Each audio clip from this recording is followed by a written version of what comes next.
Hello everyone and welcome to this video. This video is about a particular topic in grammar.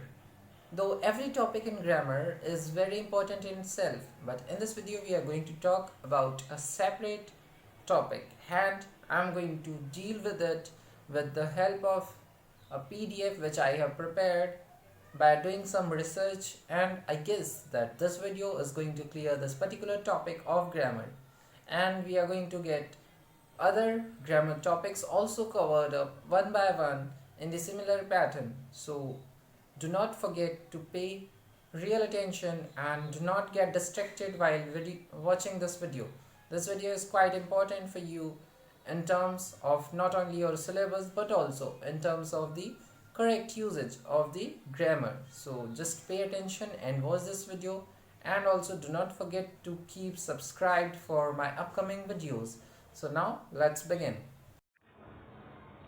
So again welcome. This video is for grammar section. Topic is determinants. चलिए अब start करते हैं. Determiner एक ऐसे word होते हैं जो determinative भी कहते हैं, और ये एक वर्ड या फिर फ्रेज होते हैं जो कि किसी भी नाउन या नाउन फ्रेज के पहले आकर के स्टिक किए जाते हैं, और ये सर्व करते हैं कि हम उस नाउन या नाउन फ्रेज के कॉन्टेक्स्ट के रेफरेंस में हम इसको कैसे यूज करें.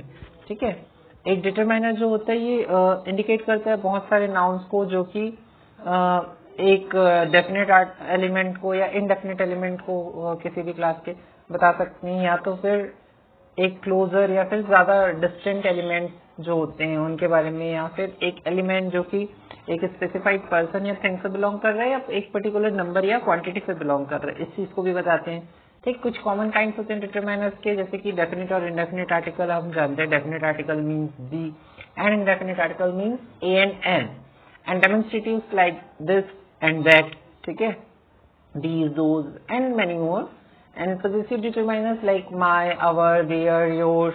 Cardinal numerals like many, all and no and many more. Distributive determiners like each, any, every, and there are ample of examples. Now interrogative determiners are also there like which, what, why. चलिए अब हम description पे आते हैं. Most determiners जो होते हैं वो ट्रेडिशनली क्लास किए जाते हैं एडजेक्टिव या फिर प्रोनाउंस, और अभी भी वो जो है ऑकर होते हैं क्लासिकल ग्रामर्स में उसी फॉर्म में. जैसे कि एग्जांपल के लिए हम देख सकते हैं डेमोन्स्ट्रेटिव और जो पॉजिटिव डिटरमाइनर्स हैं. ठीक है. ये कई बार क्या होते हैं, ऐसे डिस्क्राइब होते हैं जैसे कि डेमोन्स्ट्रेटिव एडजेक्टिव्स या पॉजिटिव एडजेक्टिव्स के फॉर्म में. ठीक. या तो फिर इसको कुछ लोग एडजेक्टिवल डेमोन्स्ट्रेटिव प्रोनाउंस या फिर एडजेक्टिवल पॉजिटिव प्रोनाउंस भी कहा जाता है. ठीक. ये जो होते हैं ये क्लासिकल इंटरप्रिटेशन होते हैं किस चीज के, डिटरमाइनर्स मैप के. ठीक. क्योंकि ये क्या करते हैं, कुछ लिंग्विस्टिक प्रॉपर्टीज को रिलेट करते हैं. डिटरमाइनर जो होते हैं मॉडर्न सिंटैक्स थ्योरी के अकॉर्डिंग ये डायरेक्टिक इन्फॉर्मेशन देते हैं. ठीक. डेफिनेटनेस बताते हैं और जेनिटिविटी बताते हैं, जबकि मॉडर्न थ्योरीज जो हैं ग्रामर की वो प्रेफर करते हैं कि हम डिटरमाइनर्स को एक अलग वर्ड रखें एडजेक्टिव से. ठीक. पहले इसको कुछ लोग एक ही मानते थे कि एडजेक्टिव या प्रोनाउन जो आप कह लीजिए वो डिटरमाइनर ही होते हैं या डिटरमाइनर वही होते हैं, बट आज के डेट में जो मॉडर्न सिंटैक्स की अगर हम बात करें तो यहाँ पे जो ग्रामर फॉलो करने वाले हैं या फिर इसके ग्रामर के बारे में थ्योरी देने वाले हैं उनका कहना है कि ये दोनों अलग अलग चीजें हैं. ठीक है. एडजेक्टिव अलग है और डिटरमाइनर्स अलग हैं. कुछ सिंपल मॉडिफायर्स ऑफ नाउन्स भी होते हैं जैसे कि जो एट्रीब्यूट्स को एक्सप्लेन करते हैं. ठीक. जैसे कि अब देखिए डिस्टिंक्शन जो है ये अप्लाई होता है कहाँ पे, कुछ लैंग्वेजेस में जैसे कि इंग्लिश है. ठीक. जहाँ पे डेफिनेट और इनडेफिनेट आर्टिकल का यूज होता है फ्रिक्वेंटली. ये एक नेसेसरी कंपोनेंट भी है, मतलब इम्पोर्टेंट और कंपलसरी कंपोनेंट भी है कि जो नाउन फ्रेज है उसके बारे में. ठीक. जो डिटरमाइनर्स हैं वो ठीक है आप क्लास ऑफ वर्ड्स में इंक्लूड कर सकते हैं, जैसे कि आर्टिकल्स हो गए या फिर अदर वर्ड्स भी हो गए जो कि आर्टिकल के प्लेस पे यूज हुए जाते हैं. ठीक. जो कंपोजिशन है इस क्लास का वो अलग अलग लैंग्वेज रूल के अकॉर्डिंग वेरी कर सकता है. ठीक. जो रूल ऑफ सिंटैक्स बनते हैं उसके अकॉर्डिंग वो वेरी भी कर सकता है. और एग्जांपल के लिए हम देख सकते हैं कि इंग्लिश में जो पॉजिटिव्स हैं माय, योर, एटसेट्रा, ये सब के सब जो है आर्टिकल्स के बगैर ही यूज किए जाते हैं. सो हो सकता है कि हम इसको डिटरमाइनर ही बोल लें, या फिर कुछ लोग इसको आर्टिकल्स भी बोल सकते हैं, ठीक, क्योंकि इसके पहले तो कोई और आर्टिकल नहीं है, तो ये उसके प्लेस को भी यूज कैप्चर कर रहे हैं, उसके प्लेस पे भी यूज हो रहा है, ठीक।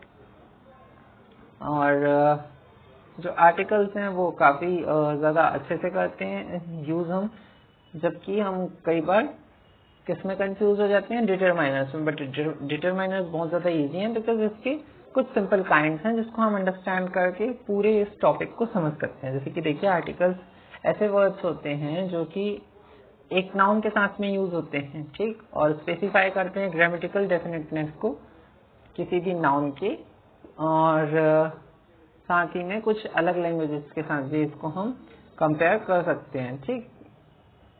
चलिए डेफिनेट आर्टिकल की बात कर लेते हैं। वैसे तो ये पिछले वीडियो में हो चुका है, पर आपको मैं रिकॉल कर रहा हूँ। डेफिनेट आर्टिकल जो इंग्लिश में होता है वो द होता है, और दी जो है ये डिनोट करते हैं पीपल, प्लेस या थिंग्स को जो स्पेसिफिकली किसी के बारे में बात करते हैं, ठीक, जो या तो मेंशन्ड होते हैं, प्रिज्यूम्ड होते हैं, और ये माना जाता है कि ये लिसनर को इसके बारे में पता है, ठीक। इंडेफिनिट आर्टिकल क्या होते हैं? इंडेफिनिट आर्टिकल वो होते हैं जो कि ए और एन के फॉर्म में यूज होते हैं इंग्लिश में, ठीक है, और ये सिनोनिम्स होते हैं वन के, ठीक। और हम जानते हैं कि ए का use before any consonant sound word, ठीक, और एन का यूज जो है वो किसी एक वॉवेल साउंडिंग वर्ड के पहले यूज होता है, ठीक। और ये हमेशा सिंगुलरिटी ही दिखाएंगे क्योंकि ए और एन जो है ये भी सिंगुलर के बारे में बात करते हैं, ठीक। डेमोन्स्ट्रेटिव जो होते हैं ये ऐसे वर्ड्स होते हैं जैसे कि this, that, these, those. This मतलब if something is closer to and one in number, and if something is away from us, कोई चीज हमसे यदि दूर है और नंबर में वन है तो दैट का यूज करते हैं हम। वैसे ही अगर कोई चीज पास में और एक से ज्यादा है तो हम दीज। कोई चीज अगर दूर में है और हम नंबर में एक से ज्यादा है तो फिर उसके लिए हम दोज का यूज करते हैं, ठीक।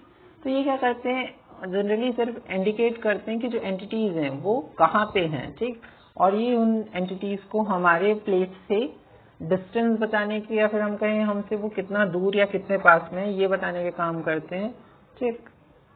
और ये जो होते हैं कॉन्टेक्स्ट का मीनिंग चेंज करने का काम करते हैं। मतलब अगर मान लीजिए मैं अभी यहाँ पे किसी चीज को पकड़ करके होल्ड करके जो नंबर में वन है उसके लिए दिस का यूज कर रहा हूँ, पर अगर वही चीज मुझसे दूर चली गई तो हम वहां पे दैट का यूज करेंगे, ठीक। तो ये सेंटेंस के कॉन्टेक्स्ट के अकॉर्डिंग चेंज होते रहते हैं, ठीक।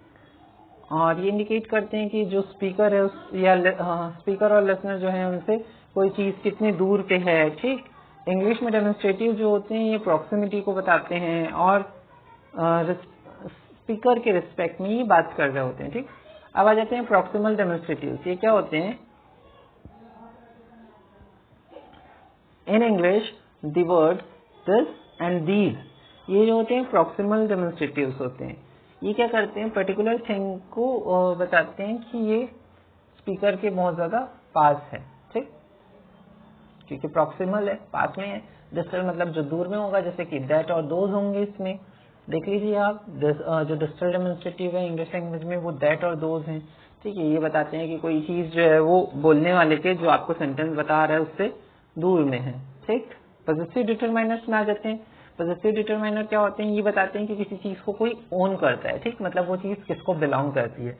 देखिएगा, पॉजिटिव डिटरमाइनर जो होते हैं एक नाउन को मॉडिफाई करते हैं उसके पोजीशन के बारे में, ठीक, कि उसका पोजीशन किसको बिलोंग करता है, लाइक किसका है या फिर किस चीज का है। ये क्या होते हैं, जनरली नाउन के जेनेटिव केस को रिफ्लेक्ट करते हैं। इनको हम पॉजिटिव एडजेक्टिव्स भी कह सकते हैं, ठीक। एग्जाम्पल यहाँ पे नहीं लिखा हुआ है बट मैं आपको ऐसे ही बता दे रहा हूँ कि पॉजिटिव डिटरमाइनर के एग्जाम्पल में आते हैं my, our, your, their, his, her, and our and my and many more words which you know. जो पॉजिटिव फॉर्म होता है सब्जेक्ट्स का वो उसमें आते हैं, ठीक। अब आ जाते हैं क्वांटिफायर। क्वांटिफायर जो होते हैं क्वांटिटी बताते हैं। कुछ एग्जांपल्स है क्वांटिफायर के, जैसे कि all, some, many, few and no. Quantifier जो होते हैं ये डिपेंड करते हैं नाउन पे, और क्वांटिफायर जो होते हैं सिर्फ और सिर्फ इंडिकेट करते हैं एक वर्क क्वांटिटी को ऑफ ऑब्जेक्ट एंड किसी स्पेसिफिक नंबर के बारे में नहीं बात करते हैं। ये जैसे कि 12 या डजन, फर्स्ट, सिंगल और वंस, ये जो है ये न्यूमरल्स कंसिडर किए जाते हैं, क्वांटिफायर्स नहीं होते। क्वांटिफायर मतलब जो क्वांटिटी बताते हैं, ठीक। अब आ जाते हैं डिस्ट्रीब्यूटिव। याद रखिएगा क्वांटिफायर और न्यूमरल अलग अलग है। न्यूमरल में क्या होते हैं, नंबर्स आते हैं like 1 2 3, single, double, twice, thrice, वो न्यूमरल्स हैं। और जो अभी हम पढ़े पहले, जिसको हमने क्वांटिफायर हेडिंग दी है, वो सिर्फ क्वांटिटी बताते हैं कि उसकी क्वांटिटी कितनी है, जिसको हम काउंट नहीं कर सकते, ठीक। अब आ जाइएगा डिस्ट्रीब्यूटिव डिटरमाइनर। डिस्ट्रीब्यूटिव जो होते हैं ये डिस्ट्रीब्यूट करने का काम करते हैं। नाम से ही क्लियर है, डिस्ट्रीब्यूटिव एडजेक्टिव्स भी कंसिडर किया जाता है इसको। और ये एक ग्रुप के सेपरेट नंबर्स के बारे में बताता है, और ये बताता है कि इन सबको कलेक्टिवली हम कैसे बोल सकते हैं, जैसे कि ईच, एनी, आइदर, नाइदर, ये सब जो है एग्जाम्पल्स है डिस्ट्रीब्यूटिव डिटरमाइनर के। इससे जो डिटरमाइनर होते हैं ये नाउन पे डिपेंड करते हैं, और जो डिटरमाइनर्स हैं उनके साथ कंफ्यूज नहीं होना है कि ये डिस्ट्रीब्यूटिव प्रोनाउंस तो नहीं है। क्यों? क्योंकि ये एक नाउन के लिए यूज होते हैं, ठीक। जैसे कि each went his own way. अब यहाँ पे ईच जो एज अ प्रोनाउन यूज हुआ है क्योंकि यहाँ पे कोई नाउन नहीं है, ठीक। अब each man went his own way, तब यहाँ पे हम डिटरमाइनर इसको कहेंगे। क्यों? क्योंकि जब वहां पे नाउन नहीं था, ठीक, और वो खुद में ही पूरे सब्जेक्ट का रोल प्ले कर रहा था, तो वो एक प्रोनाउन का फॉर्म यूज हो रहा था। बट जब वो एक नाउन के पहले आया है, सेम वर्ड ईच जो है, तब वहां पे वो एज अ डिटरमाइनर यूज कर रहे हैं, ना कि एज अ प्रोनाउन, ठीक है। अब आ जाइएगा इंट्रोगेटिव डिटरमाइनर जो होते हैं, ये क्वेश्चन इनसे हम क्वेश्चन पूछते हैं, जैसे कि विच, व्हाट, वेयर, व्हाई, हुज, और भी बहुत सारे होते हैं, आप सब जानते हैं इसके बारे में, ठीक। ये जो डिटरमाइनर है ये नाउन पे भी डिपेंड करते हैं। So that's it for this video. Thank you so much everyone. Keep subscribed for my